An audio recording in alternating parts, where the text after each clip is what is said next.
भारत माता की, भारत माता की, इनकलाब, इनकलाब, वंदे वंदे। मंच पे मौजूद देश के बहुत ही सीनियर नेता और महाराष्ट्र के पूर्व मुख्यमंत्री शरद पवार साहब, सुप्रिया सुले ताई, मंच पे मौजूद इंडिया गठबंधन के सभी नेतागण और यहां पे इतनी भारी संख्या में आए हुए मेरे सभी प्यारे बहनों, भाइयों, माताओं, बुजुर्गों, बच्चों, आप सब लोगों को मेरा नमस्कार, सबको मेरा प्रणाम। दोस्तों, मैं दिल्ली से आया हूं आप लोगों के सामने झोली फैला के इस देश को बचाने की भीख मांगने के लिए।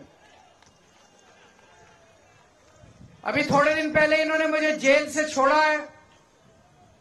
मोदी जी ने मुझे गिरफ्तार कर लिया था थोड़े दिन पहले एक झूठे केस में।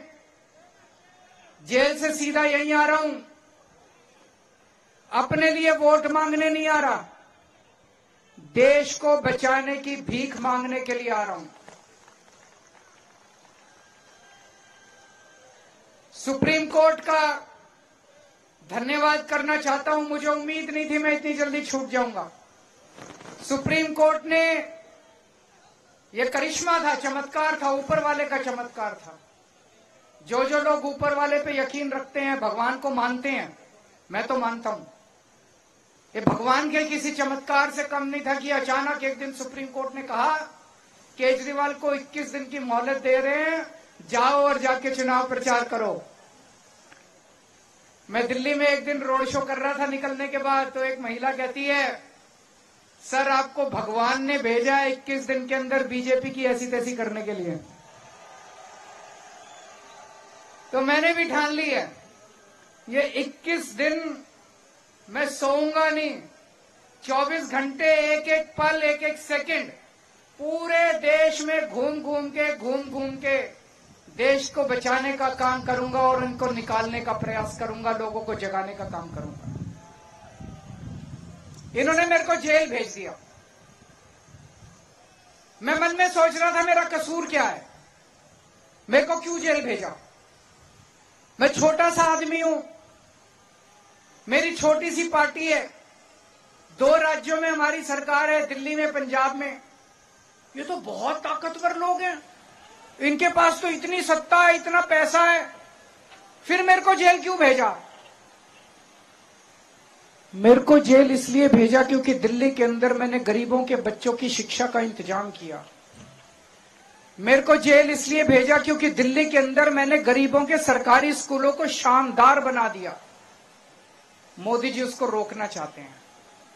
मोदी जी नहीं चाहते कि गरीबों के बच्चों को अच्छी शिक्षा मिले। मैं कहना चाहता हूं मोदी जी, मैंने दिल्ली में 500 स्कूल बनाए, आप 5000 स्कूल बनाओ, 50,000 स्कूल बनाओ देश में, तब आपका बड़प्पन है।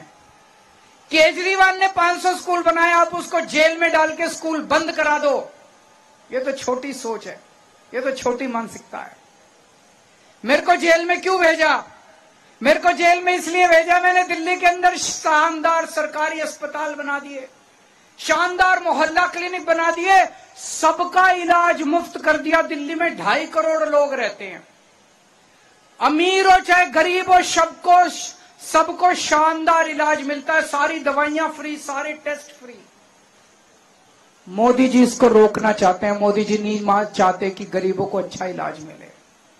आपका बड़प्पन तो है, मैंने 500 मोहल्ला क्लिनिक खोले, आप 5 लाख हर गांव में मोहल्ला क्लिनिक खोलो ना, तब आपका बड़प्पन है।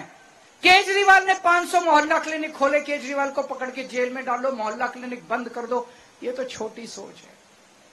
और विडंबना देखो, मैंने दिल्ली में सब लोगों की दवाइयां फ्री कर दी, छोटी बीमारी हो चाहे बड़ी बीमारी हो, सबको फ्री दवाइयां, सारी फ्री दवाइयां मिलती है। लेकिन जब मैं जेल गया, 15 दिन तक इन्होंने जेल के अंदर मेरी दवाइयां बंद कर दी। मैं शुगर का मरीज हूं 20 साल से, बहुत हाई शुगर रहती है मेरे को। इंसुलिन का इंजेक्शन लगता है रोज, 4 बार इंजेक्शन लगता है रोज मेरे को। 52 यूनिट इंसुलिन लेता हूं मैं। जब मैं जेल गया 15 दिन तक इन्होंने मेरे को इंसुलिन का इंजेक्शन नहीं दिया। मैं कहता रहा, मेरी 300 शुगर 350 शुगर हो गई। अगर कई दिन तक लगातार ज्यादा शुगर रहे तो किडनी खराब हो जाती है, लिवर खराब हो जाता है। मुझे नहीं पता ये मेरे साथ क्या करना चाहते थे, लेकिन इतिहास गवाह ऐसे बहुत किस्से हुए हैं जब विपक्षी लोगों को, विरोधियों को जेल में डालकर उनको शारीरिक तौर पे खत्म कर दिया गया। मुझे नहीं पता ये मेरे साथ क्या करना चाहते थे। ये मेरे को इसलिए इन्होंने जेल में भेजा क्योंकि दिल्ली में मैंने सबकी बिजली फ्री कर दी, 24 घंटे फ्री कर दी। अब दिल्ली में सबको फ्री बिजली मिलती है। मोदी जी, आप तो इतने बड़े नेता हैं, इतने ताकतवर नेता हैं। मैंने दिल्ली में और पंजाब में फ्री बिजली करी, आप पूरे देश में फ्री बिजली करो ना, तब तो आपका बड़प्पन है। आप केजरीवाल को जेल में डाल के दिल्ली की बिजली फ्री रोकना चाहते हो, ये तो कोई बड़प्पन नहीं है दोस्तों, ये तो छोटी मानसिकता है। ये तो इस वक्त देश के अंदर जो हालात हैं बहुत खतरनाक हैं। रशिया का राष्ट्रपति पुतिन है, आप जानते होंगे। पुतिन ने जितने विपक्षी नेता थे या तो सबको जेल में डाल दिया या उनको मरवा दिया और फिर चुनाव करवाए। पुतिन को 87% वोट मिले।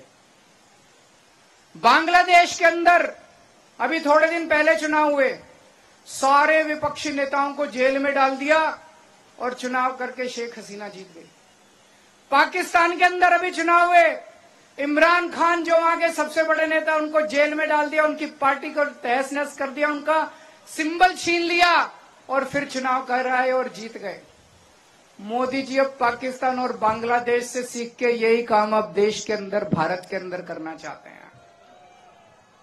एक टाइम ऐसा था जब पाकिस्तान और बांग्लादेश हमसे सीखा करते थे, आज मोदी जी बांग्लादेश और पाकिस्तान से सीख रहे हैं। उन्होंने मेरे को गिरफ्तार कर लिया और अब कह रहे हैं दिल्ली में जीत जाऊंगा, फिर भी नहीं जीतने देंगे। मेरे को जेल में रख लेते तब भी हार जाते मोदी जी। इन्होंने मेरे को गिरफ्तार कर लिया, मनीष सिसोदिया को गिरफ्तार कर लिया, सत्येंद्र जैन को गिरफ्तार कर लिया, कांग्रेस पार्टी के बैंक अकाउंट फ्रीज कर दिए। कांग्रेस पार्टी जो दूसरे नंबर की पार्टी है, उनके बैंक अकाउंट फ्रीज कर दिए और कहते हैं मैं चुनाव लड़ूंगा। अब आम आदमी पार्टी के बैंक अकाउंट फ्रीज करना चाहते हैं। शिवसेना को चोरी कर लिया, जो अभी संजय सिंह ने कहा, शिवसेना के 2 टुकड़े कर दिए, एनसीपी के 2 टुकड़े कर दिए, ममता दीदी के कितने मंत्रियों को गिरफ्तार कर लिया, स्टालिन के कितने मंत्रियों को गिरफ्तार। ऐसे चुनाव लड़ोगे और जीतोगे? ये तो कायर आदमी करता है, कायर है मोदी जी। अरे बहादुर हो तो आंख में आंख मिला के चुनाव लड़ो ना, सीधे सीना चौड़ा करके चुनाव लड़के दिखाओ। ये तो कायरों की निशानी है। इस तरह तो देश के जनतंत्र को खत्म कर रहे हैं, बाबा साहब अम्बेडकर के संविधान को खत्म कर रहे हैं दोस्तों। एक और चीज मैं बताना चाहता हूं। 2014 में जब मोदी जी आए थे, उन्होंने एक रूल बनाया था। उन्होंने रूल बनाया था कि बीजेपी में जो भी नेता 75 साल का होगा उसको रिटायर कर दिया जाएगा। ये रूल बना के उन्होंने आडवाणी जी को रिटायर कर दिया, मुरली मनोहर जोशी जी को रिटायर कर दिया, सुमित्रा महाजन को रिटायर कर दिया, यशवंत सिन्हा को रिटायर कर दिया। अगले साल 17 सितंबर को मोदी जी 75 साल के हो रहे हैं।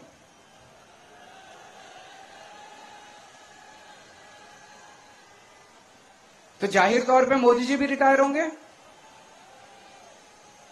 अपना रूल बनाया उन्होंने तो अपने ऊपर तो लागू करेंगे वो।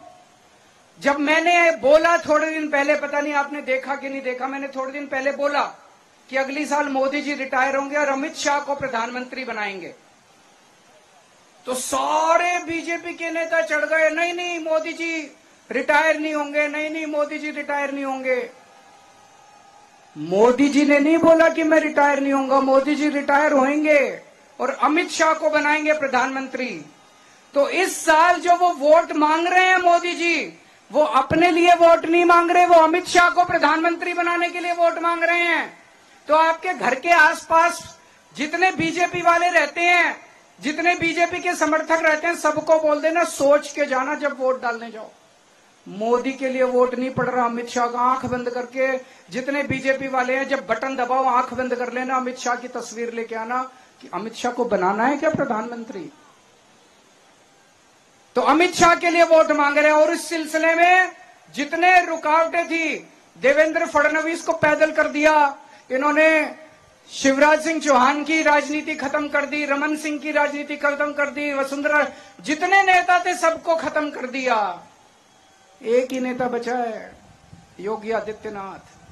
2 महीने के अंदर उसको हटाने जा रहे हैं। योगी आदित्यनाथ अब उत्तर प्रदेश के सीएम नहीं रहेंगे।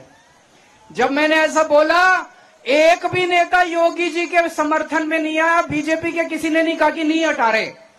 इसका मतलब हटा रहे हैं, इसका मतलब हटा रहे हैं। साबित हो गया कि हटा रहे हैं। कल मैंने देखा योगी जी मेरे को गालियां दे रहे थे। मैं उनको कहना चाहता हूं, मैं तो आप ही के लिए बोल रहा हूं। मेरे को गाली देने से क्या होगा, अपने वालों को सलट लो, अपनी बीजेपी को सलट लो। दोस्तों, एक एक करके ये सारे नेताओं को खत्म कर रहे हैं। और मैं आपको चेतावनी देना चाहता हूं कि अगर इस चुनाव में 4 जून को बीजेपी जीत गई, वैसे तो जीत नहीं रही है, अगर जीत गई तो मैं आपको बता रहा हूं कि सुप्रिया सुले भी जेल में होगी, शरद पवार भी जेल में होंगे, उद्धव ठाकरे भी जेल में होंगे और आदित्य ठाकरे भी जेल में होंगे। मैं आज तक मैंने जितनी पॉलिटिकल भविष्यवाणी की है, तो हमें मेहनत करनी पड़ेगी। थोड़े दिन रह गए, किसी भी हालत में हमें बीजेपी को जीतने नहीं देना है। और जिस तरह की गालियां दे रहे हैं प्रधानमंत्री जी, उन्होंने शरद पवार साहब को कहा भटकती आत्मा। ये कोई इतने सीनियर आदमी है, 84 साल के बुजुर्ग हैं। मोदी जी 74 साल के हैं, 10 साल सीनियर है उनसे। ऐसे किसी बुजुर्ग को कहना ठीक है क्या? प्रधानमंत्री को ऐसी भाषा अच्छी लगती है? उनको कहते हैं नकली शिवसेना, नकली संतान। ये अच्छी लगती है? ये तो पूरे महाराष्ट्र के मराठी मानुस की बेइज्जती का सवाल है। इस बार जब जाओ तो बटन दबा के उनको इस गाली का जवाब देना, जब वोट डालने के लिए जाओ आप। यहां के कैंडिडेट हैं बाले मामा, उनको रिकॉर्ड जीत आप लोगों को दिलवानी है। ज्यादा से ज्यादा वोट देके, बटन दबा के उनको वोट देना, रिकॉर्ड मार्जिन से उनको जिताना। लेकिन मैं आज महाराष्ट्र में उनके लिए तो वोट मांग ही रहा हूं। मैं महाराष्ट्र में आज आया हूं पूरे इंडिया गठबंधन के लिए वोट मांगने के लिए। एनसीपी का चुनाव चिन्ह ये तुतारी बजाने वाला आदमी है। इसका खूब प्रचार करना है। मैंने सोशल मीडिया पे एक आदमी को देखा था, मैं बहुत चिंतित हो गया उसको देख के। वो आदमी कह रहा था, जब वो वोट देके बाहर निकला, उससे किसी मीडिया वाले ने पूछा किसको वोट दिया? बोला शरद पवार को। बोलो क्या निशान? बोला घड़ी। ये कंफ्यूजन है कुछ लोगों के अंदर। आपको प्रचार करना है अपनी गली में, अपने गांव में, अपने मोहल्ले में, सबको बोल देना कि असली वाली एनसीपी, शरद पवार वाली एनसीपी का चुनाव चिन्ह घड़ी नहीं है, घड़ी पे मत डाल देना।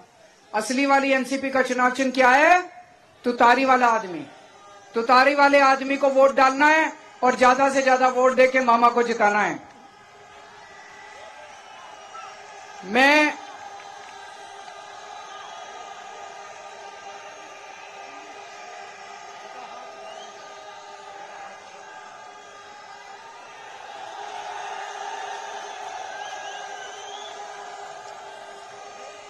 21 दिन के लिए बाहर आया हूं।